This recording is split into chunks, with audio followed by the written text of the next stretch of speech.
Hello, everyone, and welcome to Get Free and Become Wealthy, why changing your mindset is crucial to accessing abundance in your life. This is a 22-day webinar, and today we are meeting with the beautiful and talented Priestess Sekhmet.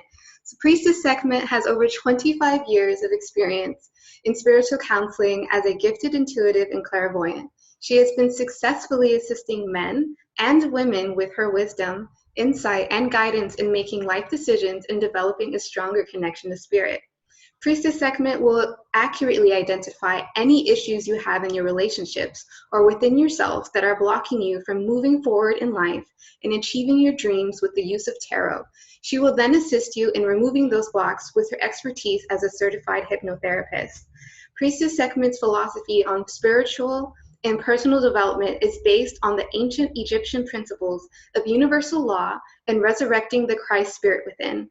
Her belief in the ancient Egyptian ideas of connecting to the God within began with her experience in the Pentecostal church at a very early age. It was her complete devotion to studying scripture that ultimately led her to her interest in astrology, numerology, and the tarot. She then began studying the tarot in 2007 after being given a deck unexpectedly by a family member. And this is what ultimately led her to complete understanding of the soul's journey on the tree of life as depicted in the ancient Kabbalah and Hebrew scriptures. Though her study of ancient mysticism, Priestess Sekhmet has proven to all who know her to be a woman of wisdom, spiritual knowledge, and divine truth. She is currently working to train other mystics to connect with their higher selves, develop their spiritual paths, and to practice the disciplines of self-mastery and fulfillment through knowledge of the self. So thank you for joining us today. Thank you so much for having me, and thank you for sharing that information. It really makes me feel good. Oh, I'm so glad. Yeah, because I really wanted to be able to provide you a platform, because many people don't know how I met you, but I did meet you in a Facebook group called Let's Talk Magic. And there we connected over our love of the occult knowledge and utilizing these tools to become our best selves. And then once I found out you were from Oakland, I was like, oh, hey, girl. And then we were able to hit it off, and that enabled me to really come to a strong sense of connection with you. And for those of us who are listening, 3 things that I really love about Priestess Sekhmet that she does differently, number one, as she's in this group. And so she takes the time to answer questions of those who need assistance in working their money manifestation magic through her Facebook Live videos. And she also does mini coaching with people on her own Facebook page. Her methods of creating wealth are unique and easy to replicate and to personalize so that you can really infuse your own money mojo into this. And also she has a really strong focus on underserved communities who need this type of mindset work in particular. And her pairings of ancient Kemetic science and hypnotherapy is highly effective for those of you who would like to learn more about what it is that she does. And then at the end, she will have some time to talk about how you can connect with her and book sessions with her should you want to meet with her. And so, thank you so much for coming and joining with us because I know that you have a lot to share and to talk about some of these issues and, of changing the mindset and why it is even important at all and why that is the first step to achieve in becoming financially successful in your own life. I agree with you 100%. I'm really honored to be here, and I absolutely believe in you, Goddess, and I believe in what you're doing. I'm so excited to have this platform and to be able to have this discussion. Oh, I'm so glad. Yeah. And so for those of us who don't necessarily know who you are, I mean, I do, but many people may not. Can you tell us a little bit more about your personal story and what your personal initial challenges with money were? Of course. So I grew up in Oakland, California. We grew up on food stamps. We grew up on welfare. So we wrote the book on poverty consciousness. But at the time, we didn't really understand that. We didn't know what that was. My idea about the world was given to me by the television. And so everything that I knew about life, I learned from watching TV. And I had all these big ideas, but as I got older, I started to realize I really didn't know how to live my life. I really didn't understand, how to work. I didn't understand how to make money. I didn't understand anything. When I first started working, I didn't know how to pay my taxes. I didn't know what taxes were. You know, I didn't graduate high school. I didn't have a college education. So I didn't understand anything about wealth building. I started going to church at a very early age, and I do feel that I did not get the proper guidance that I needed to be able to pursue a life of money making, wealth building, and personal financial achievement. Mm-hmm. What I end up doing is doing the typical thing that many of us do, is getting married, having children, paying bills, and getting stuck in debt and not being able to see my way out until I became extremely overwhelmed. Mm-hmm. And the solutions that I was given for correcting my financial situation was to stomp on Satan's head. So I always laugh about this because I had so much faith in the church, and I had so much belief in religion, that I honestly thought that that was the solution, was for me to believe my way out of poverty. And I literally would talk to Satan at church in service. And when the preacher said jump, I would jump up and down and jump on Satan's head and tell Satan to loose my money, loose my finances.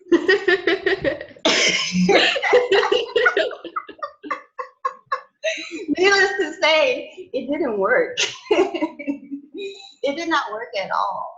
And after years and years of struggling financially in church, living underneath a heavy amount of debt and being so stressed out and overwhelmed due to my financial situation, I was not able to correct the situation. And it wasn't until I started looking for alternative ways to make income that I started to find the solutions to my financial situation.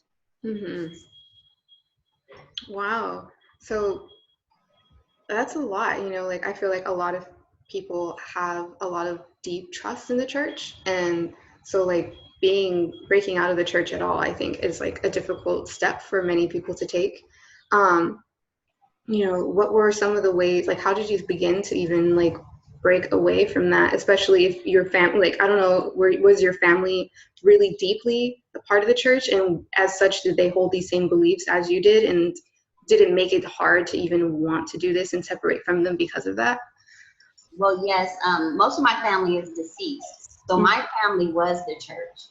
And I had a heavy obligation to my pastor and to the ministry and to the other people that I was involved with in church. And it took me a long time to get out of it.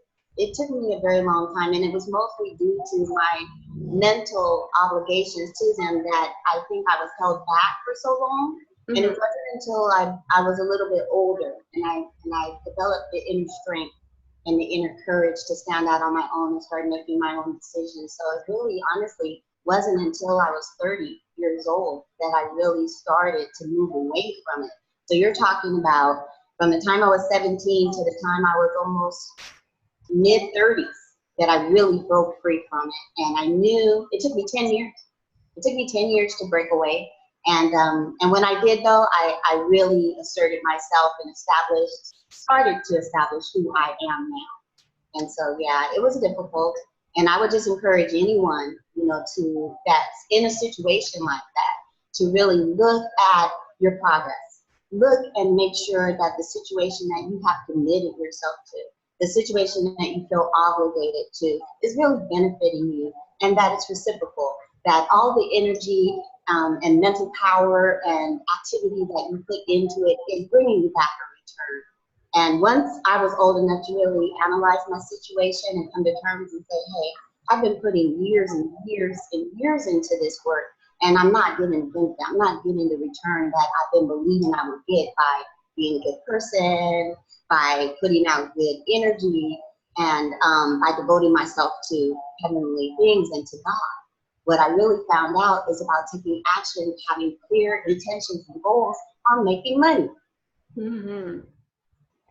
So, dang, like when you first broke out of the church, like, and you were starting to like make these financial decisions, like, did you notice that there were obstacles for you in receiving and spending money?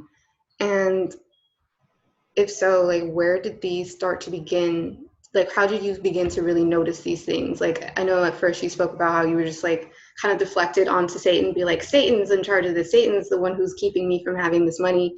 But then now that Satan wasn't necessarily in the picture anymore, how were you starting to see these blocks actually manifest in your life?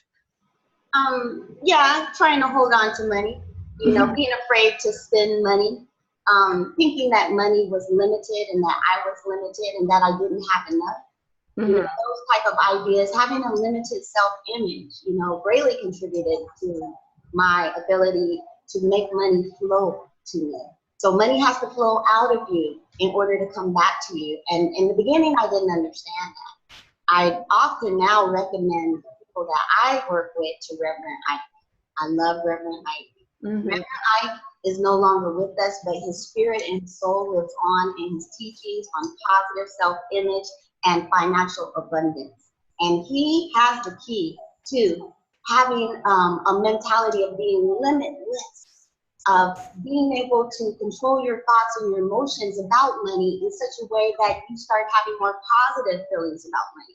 So I have found that having more positive feelings about money and testing it by letting the money go, I've been watching it come back more quickly. And in the process, I've been able to enjoy more abundance and do more things and spend more money and save more money. Wow. There you go. Yeah. That's like, I know Reverend Ike for me personally has been really helpful in changing my mindset and also making me feel like I am an abundant, unlimited being. And like, you know, RIP, rest in peace, Reverend Ike, because like his teachings were so transformative for I think a lot of people, and I think a lot of people are just now learning about who he is and how transformative just even having that mindset of like, yes, that it has to actually flow out from you, and that the money is like a reciprocal process, and that it's an energy flow, and like if you stop the cycle by being scared or just holding on too tightly, that it doesn't allow it to actually flow or move anywhere. Money can't work with or for you when you are constantly just holding on to it. I have caught myself in the past, and that's how I was able to move out of it. I remember one time I wanted to buy some art supplies, and I had so much money to buy the art supplies. And I remember thinking, oh, I can't spend all this money on art supplies because then I won't have any more money left. And then something said to me, don't you think like that. You have plenty of money. Stop worrying about money. Do you want the art supplies? Get the art supplies. And so I did that. Now, in contrast to that, I want to say that that doesn't mean that I don't believe in paying my bills. That doesn't mean that I don't believe in financial responsibility. But you have to, when you're coming out of a poverty mindset, you really have to follow your intuitive guidance. And you have to, your intuitive guidance knows what you need to do to get more money to flow to you. Everyone is different. This was my personal, situation, and it happened over a series of time. My guidance kept telling me, no, let it go, let it go. And as I learned to let it go, I learned to let it flow, and I started watching how fast it came back to me. I started getting more money in one day than I've ever gotten before. Wow. I'll talk to you more later about some of my money miracles, but yes, you got to let it go if you want it to flow. Yeah. For many, not for many, but like I know that there aren't a lot of people who are exactly like connected into their intuition. So like that kind of guidance can be a little bit difficult. Could you say, or could you explain a little bit more about how you can feel it within your body first before you start knowing it, like experiencing it as a knowing? Because I guess it's kind of hard for me to ask the question because like I'm like intuition is number one in my life.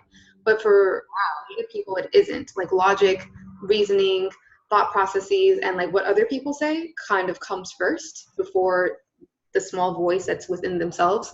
So when you were first reconnecting to your intuition, were you able to pinpoint it in locations in your body? Did you feel it in your gut? Like, was it a small voice you heard in your ear? Did you feel like sensations on your head? Like, could you explain a little bit more about how to connect with intuition to actually even make those decisions? That's a powerful question. I'm so glad that you asked that, and that just gives credit to your own intuition and guiding this interview. And I'm happy to answer that because this is important. Following your intuition is a skill. Not everyone is that good at doing it at first. And you will feel it in your body when it's time to let go of some money and you're not ready to let it go. For me, I felt it in my chest all the time. You know, it was a tightness. It was in here in my throat and in my chest, a strong sense of fear and dread and anxiety and worry about money. And so that's how it felt for me. Yeah. That's something that you can look at and you can kind of pay attention to, is when you feel that anxiety or you feel that stress in your body or you feel that tingling or that sensation associated with the money, then you can kind of scan your mind and say, you know, how am I feeling and why am I feeling this way? Yeah, because for me personally, like it's always like a huge lump in my stomach, and it's like something like a huge pit, and it's like I start to sweat, and it's like a fear response really gets elicited when I know that this is a big deal to me, and that like actually I do want to put my money towards this.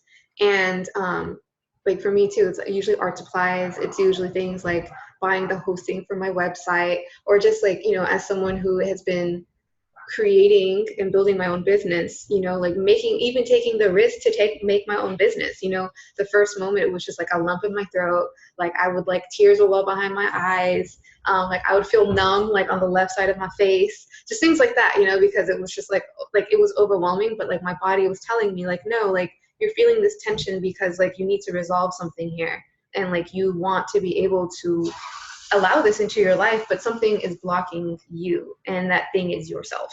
Like actually. That's beautiful. I agree with you 100%. You know, it's usually fear. That's what I'm seeing a lot. You know, it's worry. You know, when you're raised with a poverty mindset and in poverty, you know, it's hard to get money, and that's your experience, and you almost become programmed that way to where you really start to worry about where your next dollars come from. And your whole reality becomes shaped around that, around trying to get money and holding on to money and spending it very thriftily. It takes time, and you have to honor yourself and honor your feelings, you know, and tell yourself, you know, recognize that I'm feeling some kind of way, and then give yourself permission to feel that and feel it. And then understand it, like you say, recognize this is just fear, this is just anxiety, this is just worry because this is how it's been. But today it's going to change. Today I'm going to do something differently. Today I'm not going to let my fear and my worry about money control me. Today I'm going to set a new precedent and just do something different. If you feel like your guidance is telling you to buy something extra or to give the money away or to help somebody else with it, do that. But do it with the intention that you know that money's coming right back. Don't just give it out with no intention to receive it back. I don't think that that's really good. Give it out with that intention, just knowing that reciprocally energy flows and money is energy and it's currency, and it will come back to you. And if you get really clear about how much you want to come back to you, you'll really be shocked and surprised by that as well. Yeah, setting a strong money intention and having like a return to sender, you know, return to me, please. Like, some people forget that. They're just like, here you go. Here you go. Oh, yeah. Like, where's my money? It hasn't come back to me. I thought it was energy. I thought it's reciprocal, but it's like you can program your money, right? Yes. And it's like if you don't take that time to be, hey, money, thank you so much for being in my life. Yeah. I'm going to bless this other person with this because I feel called to do so. And in doing so, like, I know that this money will come back to me threefold or fivefold or tenfold. Yes. And as a result of me listening to my own inner guidance. Thank you very much, money. Here you go. Yes. And I feel like that is a lack. I agree that that's a step that people forget, that like they don't include themselves in their own money equation sometimes. And as a result, they like their own net worth is low, because I know that like even church, you know, like, because I also grew up in the church, and like the church says that, you know, like give money freely, you're supposed to tithe, you're supposed to do all these different things, but and you're supposed to like, but there's no expectation, there's no teaching to speak into your tithing and that you will receive by giving back. And like they do, you know, they do say give and you shall receive. They tell you that. But the emphasis isn't really on receiving. No. We know that. The emphasis is on giving. Mm-hmm. But you know, somebody is receiving, and it's not God. Mm-hmm. That's true. Snap. You know, I wish it was me. You know, I wish I had 100 people to give me. You know, I don't know how much $5,000, $10,000.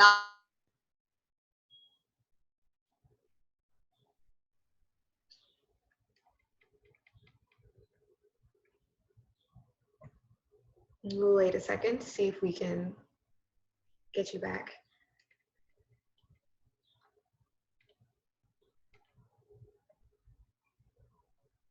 You want to offer them something, and I think that many pastors do offer people something of value, and this is why they feel free to give their money to the pastor. The pastor is working, the pastor is receiving a salary, and this is good, but you have to look at yourself as well. You can't expect that just because you give money to the preacher that God's going to give money to you. Mm-hmm. Okay, the preacher has the right concept. He's providing something of value, and he's asking for you to give him something back in return. So this is where I started changing my focus, because I did used to be that person that thought if I pay my tithes that God was going to give me money. Mm-hmm. That whatever I was going to do was going to prosper. But I found that what I was doing was not prospering, and it was because my mind was programmed wrong. My mind wasn't programmed for money. In fact, I resisted money. I was afraid of money. I thought that money was evil. I thought that money was made other people evil. I thought rich people were evil. Mm-hmm. So,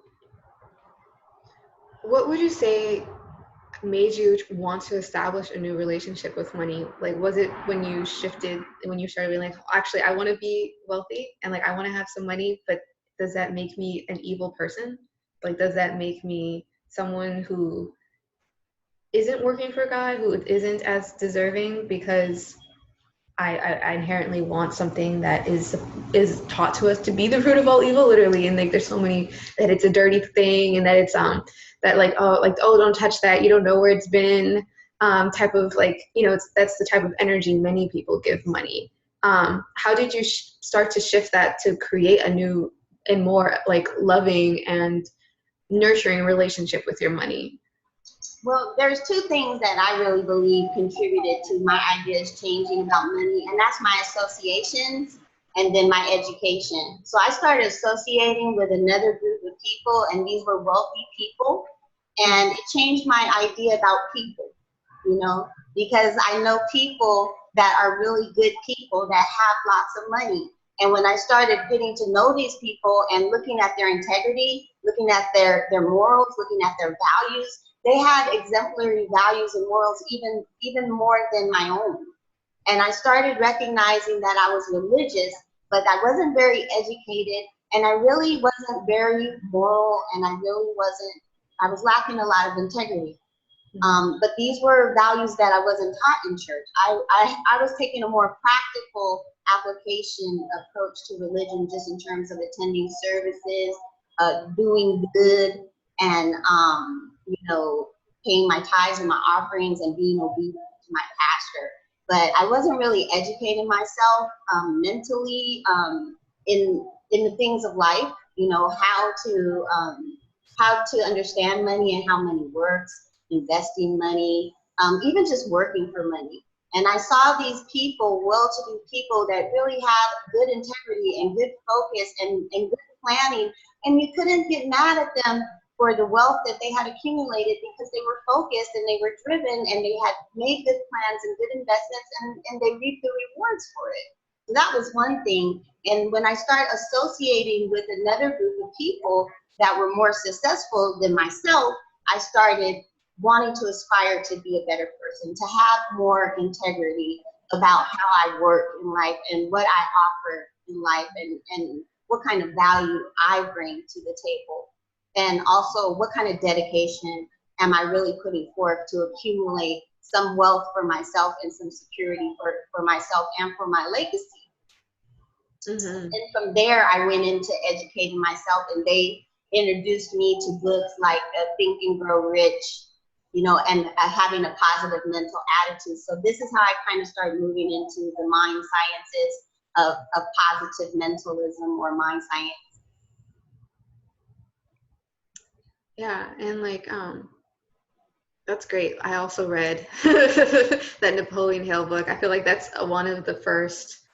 And for people who don't know, that's the Think. What is it? Think and Grow Rich. Think and Grow Rich. Yeah, and it's by Napoleon Hill, and it's online. You don't have to buy this book. There's many PDFs. If you look for it on Google, you may be able to just find it. So that's how I found it. It's how many of my books come from the interwebs. And so like the resources are out there, if you want to take advantage of this. And like I'm really glad that you had a network of people who wanted you to be a part of this. Like they were like, okay, like we see you, like, okay, like this is before you became Priestess Sekhmet, right? Like we see how this will become, like we like it's almost as if they knew before you knew that like this is where you had wanted to be, and like you just had like a little taste of it. And so I'm really grateful that they gave you those books, and that they were there for you, because now I know you've been able to be that person for many people, and to be able to start setting, the wheel in motion for people to even start changing their own relationship with money. For sure, me, like just seeing how you interact with money, I'm like, oh, am I working in integrity with my money? Like, am I really going to put in the effort? And it's true, like, and thinking long term about your own legacy and like what you want to provide, not just for yourself, right? Because like it makes no sense to just accumulate money for the self. Like it needs to go to more than just you and outside of you. And so like I'm really grateful that like this is something that we're able to talk about, because I think that there is a misconception even that like, all right, like I can read all these books, but I'm still only going to build the wealth for me.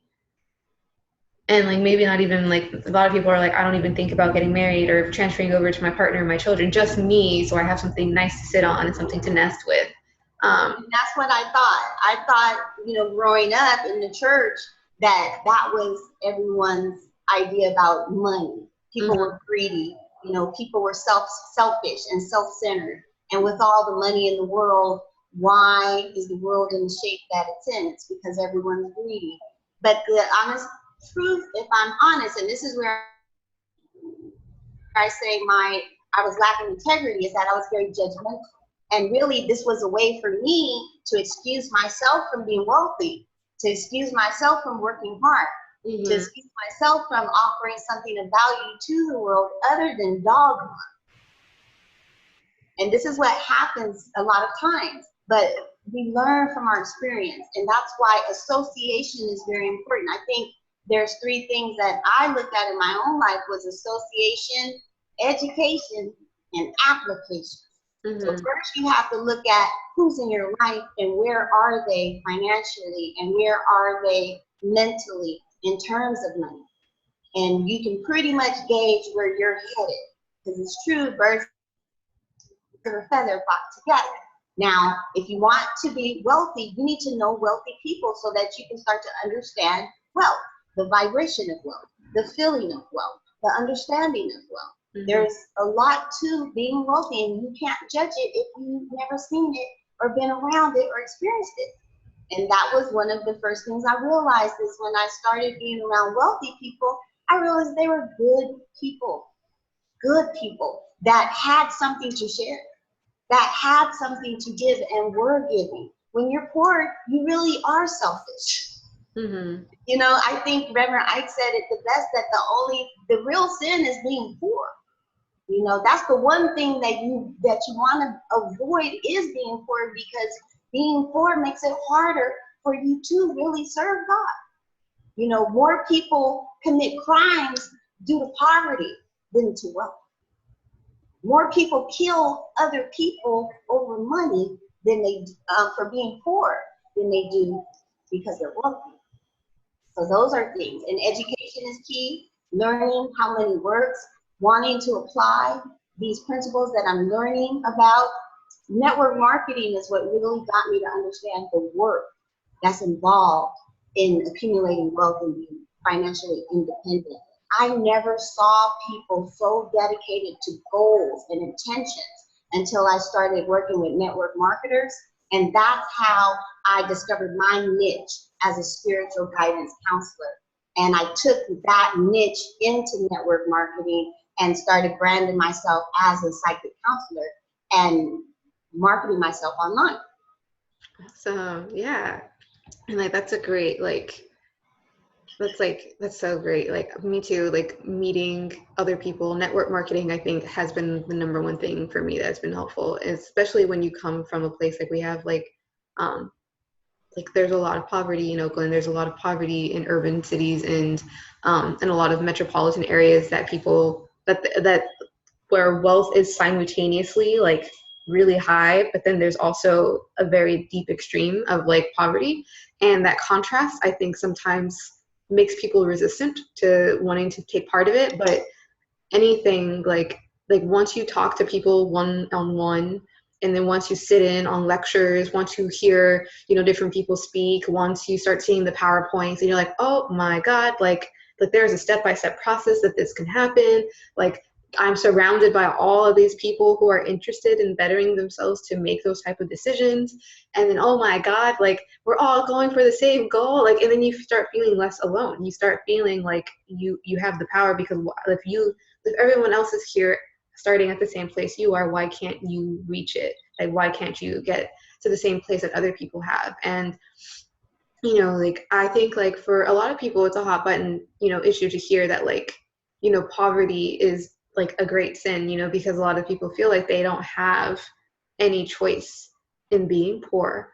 And that like this was something that was given to them because their family was born into it, or like in generational it was like this, and they don't necessarily have like a way out of it because they just can't necessarily comprehend or imagine or visualize like where they're headed next. And so I think it's like it's good that you went there, because I think that some people need to hear that you know, it's true. Like when you don't have money and you're poor, you cannot serve nobody. You can't even serve yourself. And You might want to change that, right? You don't want to stay poor. It's very confining. It's limiting. For instance, people will feel some kind of way about my views, and that's okay, because I understand that, because I've been there. It's one thing to be there and move out of there, because now you have two perspectives. But when you're just there, you don't have any perspective. You're in a paradigm, and you can just make judgments and you know, have an idea about what is really out there. But one thing that I want to share is that in order to break out of that, you know, you have to really, really believe that you can. And when I went to Egypt last year, and for years I told myself I didn't have the money to go to Africa. The last time I went to Africa was in the late 90s. And you know, you tell people that you've been abroad, and people think that that's an awesome thing, and it's good to go abroad because it expands your consciousness. And not having the opportunity financially to be able to go abroad can limit you when you just have a very confined concept of the world. But after so many years, I started realizing, man, I haven't traveled anywhere. I haven't been anywhere because my money wasn't the way that it needed to be for me to do that. I was just living paycheck to paycheck, just paying my bills, just barely surviving. And so I started listening to Reverend Ike. And Reverend Ike started changing my way of thinking about money and really programming my thoughts. And I started believing that I could accumulate this money. I could manifest this money. Money comes to me easily. Money flows to me unceasingly. Money comes to me. I am a money magnet. I love money. Money is my friend. I am money. Just thinking very, very positive about money. Singing songs about money. You know, I am vibrating money. I am flowing in money. Money is not an issue for me. I do not worry about money, you know, and I started doing this, and within 4 months, I raised $4,000 to go to Africa when I did not have the money to just up and go like that. And it taught me a valuable lesson that you have to change your thoughts about money. And if you have money, it will expand your view of the world and expand your possibilities and expand what you can really do. Now I'm going around helping other people change their views and their ideas about money. Because like you said, if it works for me, it can work for you too. Yes, it can. Oh man. And so I want to be able to take a break and return so we can have more time to talk about how you manifested this trip to Africa, how the within the 4 months you went from, oh my God, paycheck to paycheck. I can't even conceptualize this to, oh my God, here I am about to go to Africa again. And like, I didn't think it was even possible. And so I would like to take the time just to break real quick and to regroup and return to this in a few minutes. And so thank you everybody for watching, and we will get back to this webinar in a few minutes. Thank you.